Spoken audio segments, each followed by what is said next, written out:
Hey everyone, I'm John Lynn, the founder and chief editor at Healthcare IT Today. We're excited to bring you another in our series of interviews with top leaders in health IT. Today's guest is Eli Ben-Joseph. He's CEO and co-founder at Regard. Welcome, Eli. Yeah, John, thanks for having me. It's a pleasure to be here. Yeah, excited for the discussion. I think you're right in line with everything that's sexy and hot in health IT around AI right now. So excited to hear about what you're working on. But before we dive in, tell us a little bit about yourself and Regard. Yeah, sure. Quick background. I'm Eli, one of the founders and the CEO of Regard, and I'm from the Boston area originally. Spent most of my early years in college out there, and then moved to California after that. Started Regard about 6 years ago. My co-founders and I recognized that there's a change that has been happening in healthcare providers and the way that they function, where a job that used to be very fun and enjoyable and rewarding has become burdened with administrative tasks and dealing with insurance companies and prior authorizations, and that leads to burnout. And it's led to people leaving the industry at a higher rate than ever before. And that inspired us to start this company 6 years ago and to build technology that really amplifies and empowers doctors and nurses who use it to be the best they can be. I mean, I don't know why doctors don't want to do a bunch of administrative work that's busy work that doesn't actually. No, I mean that's exactly what's happened, right? The HRs have had some good impacts, but definitely have pushed the administrative work onto doctors, which is interesting. Yeah, checking out your website and things. You describe Regard as an AI co-pilot. What does that mean? Help us understand how this works. Yeah, so essentially what our technology does is, like I was saying, there's a huge burden on the shoulders of physicians and nurses right now. There's so much data that is in the medical record.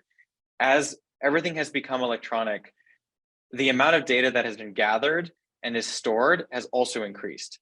And that trend will continue over time, especially as we link things like our Apple Watches or Fitbits to our medical record, which will happen at some point. And it is physically impossible. There's not enough hours in the day for a physician to properly go through all the data that exists in the medical record and to create as a summary of what's happening. The good news is a lot of the process that they do manually today can be automated. And that was the opportunity that we saw when we started this company. So what our technology does is it essentially acts like an AI co-pilot, an AI resident is what we tell the doctors who use it. Something that will access the medical record. It will grab everything in there, all the history, all the labs, all the data. It will then pass that information into our system, which is a series of algorithms that we've designed that ingest the data, process it, and then return it to the doctor in a way that they understand. So a medical note. And it's written in human language so they can go through it and it makes sure that they don't miss anything. And it captures diagnoses that they may have overlooked. So that's why we say it's like a co-pilot, or another way to think about it is like an autopilot on an airplane, where the autopilot flies the plane, but you still have the pilot there to make sure that the more nuanced aspects of flying are still handled. It's that kind of relationship with our technology and the doctors who use it. It's really interesting that you described it that way. I think it was about 15 years ago. I had an author on one of my sites, and he wrote that he thought that the body of medical knowledge was so complex that the human mind couldn't process it. And that was 15 years ago, right? And now, you're taking it that next level, not just the body of medical knowledge and research and things like that, which is what he was talking about. I think what you just described is that the body of EHR data and HIE data and lab data and pharma data and et cetera, is so complex that the human mind can't comprehend it either. Is that kind of what you're saying? And you're trying to summarize that for them so that they don't have the time to do it, let alone the capacity?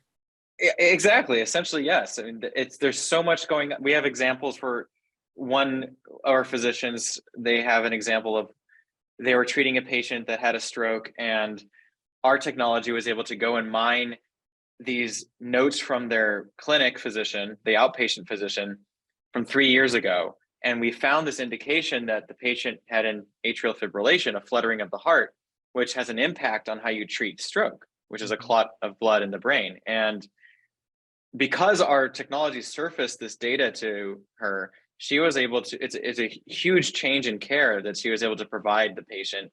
So we essentially can find these needles in the haystack that they just don't have the time or the capacity to process. Interesting.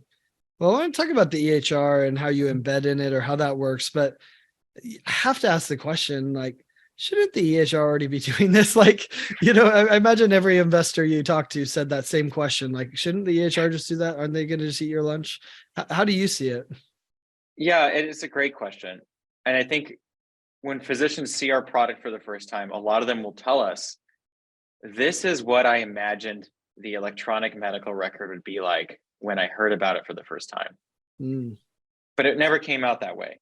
And we don't expect them to do what we do either. The reason is two things. I'll kind of start with the first reason. The first reason is that the true purpose of electronic medical records is really to help with legal compliance and billing. yep. That is the core purpose of what the electronic medical records do. They help organize the data. They help make sure that certain processes and checkboxes are done so that the hospital can then go and, one, ensure they're compliant legally, and two, make sure that they can go and bill for those things and run their business, which is important.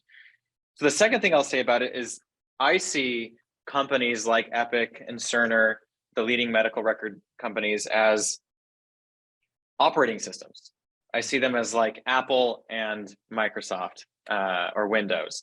And I think that they are starting to recognize that about themselves as well.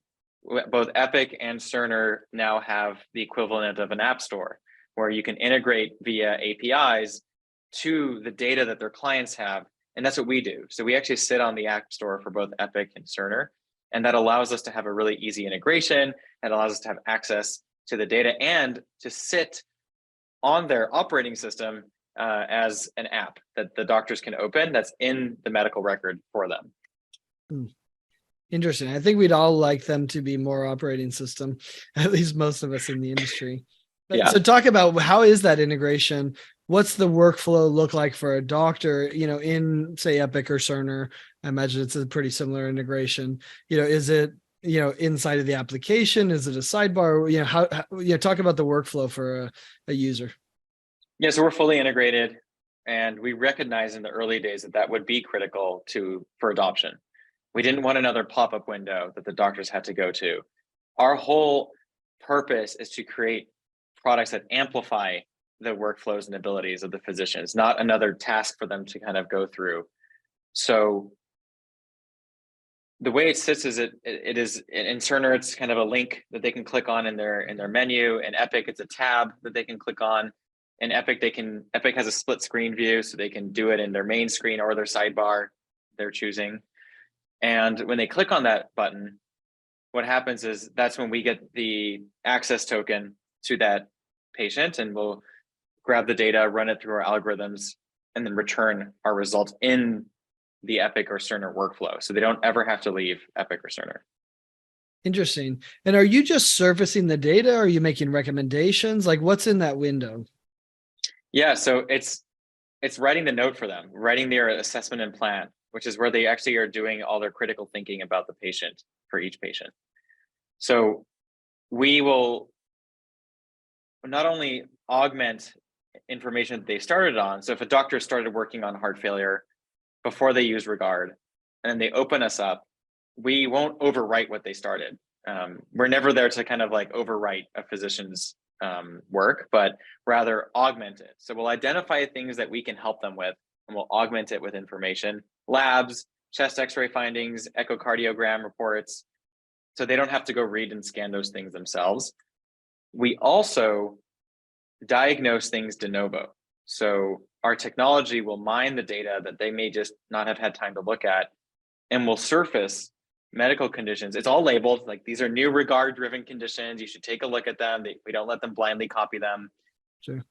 But that's where we really, I think, add the true incremental value is in surfacing those conditions that they may have missed.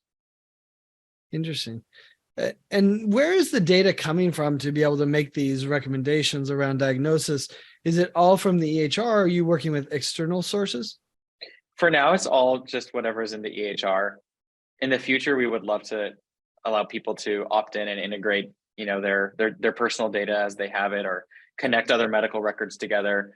And the long-term vision we have, right now we're still a younger company, but as we see our footprint expand, I think that's an interesting proposal. Is a doctor or a patient goes to UCLA, that's where they normally go, but for whatever reason they had to go to Cedars-Sinai and get treatment. If both of them are Regard partners, that data could be shared very easily between the platforms as well.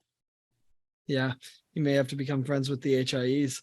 And how do you Yep. make sure that this works across broad populations? Have you run into any incidents where, maybe the data recommendations weren't as good because it didn't have access to data for that? Or is it individual level or population level? Help us understand how it works across, a diverse population. Yeah, that's something that we've thought about since the very early days. The answer to that is just to have more data, a diverse set of data. And that's what we do. When we train our algorithms, we build our models. There's two filters that we do to ensure that it can work for every type of population. One is making sure that as we're training the models, we're using the most distributed amount of data as we can versus kind of focusing on data from one client. Mm-hmm. The other thing that we do is we still have a human team of physicians that vets the algorithm's outputs before they go live. So we make sure that a team of physicians will review it, that it's up to standards, to guidelines, and that it doesn't have any kind of bias built in. Once it has checked those boxes, then it goes live and it's on its own. But we do monitor all those things. Interesting.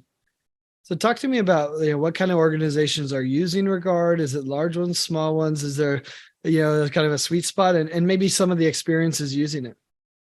Yeah, it's pretty diverse group already. We have clients that are as small as a single site, a few hundred beds, to systems that are as big as almost 30 hospitals, the largest systems in a state. So it's actually quite a diverse group of partners. We have some clients that are in the top 10 US News ranking. We have clients that are trying to get into the top 10. We have, and now recently we've actually started expanding to clinics. So that's a very new offering that we have with our product, is moving towards outpatient clinics as well. Interesting. And give us some stories. What's been you gave one, right, where they discovered it. What are some examples of the benefits of them using the product? Yeah, for the physician, for me, one of the most impactful moments in the 6 years that I've been doing this was actually in the very early days, when we didn't know what was going to happen. We had, we finally got to launch and have this thing working on real patients, which it took a while, of course, to convince people. We were first-time founders to take a bet on us and give us a shot. Mm-hmm. And we had been running for a few months, and we had a check-in meeting with one of our clients. And a couple of the physicians who were using the product were on the call, and so was the VP who was overseeing this whole thing, who had their doubts, of course. And out of the blue, without any preparation, we thought we're just kind of updating on what's going on. The VP asked, "What do you think of Regard?" to the physician. And without any prompting or preparation, she said, "Regard makes me a better doctor."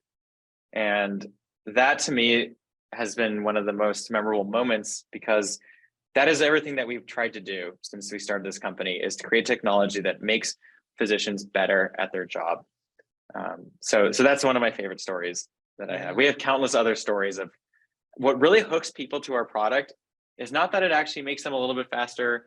It's not that it maybe helps optimize things financially for them by surfacing conditions, but it's that they've noticed that we've caught something that they didn't see, and they recognize that if they don't have Regard, they're not performing at a higher level of safety for the patient.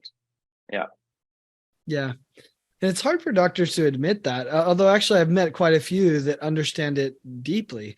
And I think they all do. It's just whether they want to admit it or not, right? Like that it is so complex that, and they are humans. So it's nice to have something to augment and help them.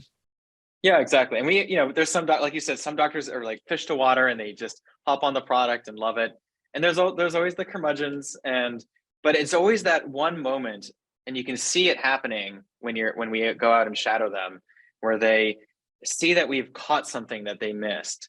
And, at first like, well, I don't know about that. And they kind of go double check the data, and you see them like, yeah, maybe that is important. And then after that, they're sold for life. They never stop using it. That's interesting. Reminds me of CT Lynn would tell the story of a doctor who didn't want to do a project he was working on. And the doctor said, I'm only going to do it to prove you what a bad idea this is. He's like, all right, let's do it. And of course, the doctor came back and said, never mind, you're right. Yeah. Interesting. The evolution. How do you see regard fitting in between all these other hot AI technologies like ChatGPT, which, it's interesting. You're giving a summary of the note, which feels very ChatGPT like, although different versions of ChatGPT. Anyway, the topic for another day. Ambient clinical voice, which is augmenting the documentation itself. Where does regard fit in all this? Do you see him as complementary? Do you see him, is this an ambient clinical voice solution eventually? Or, how do you see this all evolving? It's a great question. I think about this a lot, especially today. I'll start with what I believe is our true key differentiator.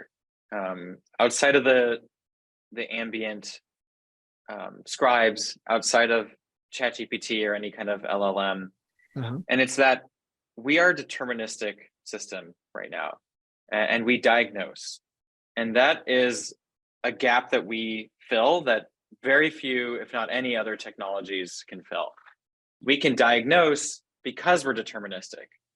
Most hospitals, even OpenAI, if you partner with them, will say you're not allowed to use our technology for diagnosis because it's risky, because it kind of will hallucinate, or it will give you 5 different answers 5 different times you use it, right? So eventually the technology will get there. It will probably be regulated, but we today solve the problem of making sure that no diagnosis is missed, and that's not something that a listening technology can do. It's not something that ChatGPT can do today. So I actually see those two as complementary, because I would love for our technology to receive the data from the AI scribe companies. We actually we just signed a partnership with OpenAI, and we're actually implementing some of their technology in our system to help doctors do non-diagnostic work, like writing a discharge summary or writing a prior authorization form. So we have the data already integrated. So we're using that as a platform to launch those kind of carrots on our product. Interesting. I think it is the deterministic nature that's different. And I think you're right. To me, that's how as you described it, I was like, you would love all the data from the ambient clinical voice, or, the scribe, the virtual scribe, however you want to describe it, to pass it into you, to then allow your AI co-pilot to provide that diagnostic information. Is that the right vision? Yes, exactly. And the metaphor I like to use is, if you think of a doctor, the doctor has eyes, the doctor has ears, they have their hands, and a doctor without any support is going to use all their senses to see what's going on with the patient. They're going to use their eyes and their mind to see the data that's coming out and make an assessment of what's going on. A lot of that is now being automated. You have a lot of technology that's automating the eyes. So the radiology AI companies, you have technologies automating the ears, which are all the scribes. I say that we're building the mind. We're the system that takes in all the different pieces of data and actually does the critical thinking about it and analyzes that raw data and turns it into an assessment. That's how I see it. Awesome. Well, Eli, this was a lot of fun. I love the work you're doing, and it sounds like you're really augmenting what the doctor can do. So I appreciate you taking the time to share about Regard and everything you're doing. And thanks everyone for watching and listening. If you want to find more great healthcare IT content like this, be sure to check it out at healthcareittoday.com or search for Healthcare IT Today on your favorite podcasting application. Thanks, Eli. Yeah, thank you, John. That's fun.